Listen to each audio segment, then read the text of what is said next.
Strawberry का उत्पादन करने वाले सभी किसान भाइयों को नमस्कार। एग्रोसेल की तरफ से मैं डॉक्टर सुरेंद्र आप सभी को नवरात्रा के भी हार्दिक शुभकामनाएं।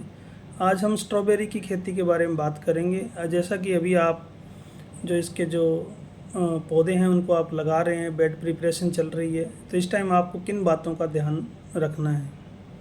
अच्छा उत्पादन लेने के लिए आपकी जो धरती का पीएच है वो थोड़ा सा अम्लीय होना चाहिए, जैसे कि 5.5 से 6.5। 7 का जो पीएच होता है वो न्यूट्रल होता है और उसके ऊपर का जो पीएच होता है वो क्षारीय होता है। तो हमें इसकी अच्छी खेती लेने के लिए हमारी ज़मीन का पीएच एसिडिक होना चाहिए। एसिडिक पीएच के लिए आप अपनी धरती के अंदर इस तरह की चीज़ें डाल सकते हैं, खादें डाल सकते हैं जो एसिडिक नेचर की हो, जो पीएच को कंट्रोल करके रखे। जैसे कि एग्रोसेल का एक प्रोडक्ट आता है वंडर प्लस ग्रेनुअल, जिसके अंदर सिट्रिक एसिड होता है, वो भी आपकी धरती के पीएच को मेंटेन करने में मदद करता है। उसके साथ साथ फॉस्फोरिक एसिड आता है लिक्विड, उसको भी आप चला सकते हैं ड्रिप सेप के नाम से, 4 से 5 किलो प्रति एकड़ के हिसाब से ड्रिप से। वो भी आपकी धरती के पीएच को भी कंट्रोल करेगा, साथ में आपकी फसल को फास्फोरस की पूर्ति भी करेगा।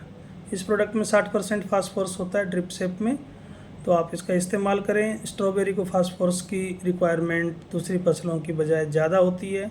इसको 1:2:1 या 1:3:1 के रेशियो में, जैसे NPK का जो रेशियो होता है उसमें आपको अगर एक हिस्सा आपका नाइट्रोजन है तो 2 हिस्से फास्फोरस या 3 हिस्से फास्फोरस के होने चाहिए, तब आपका उत्पादन अच्छा आपको मिलेगा।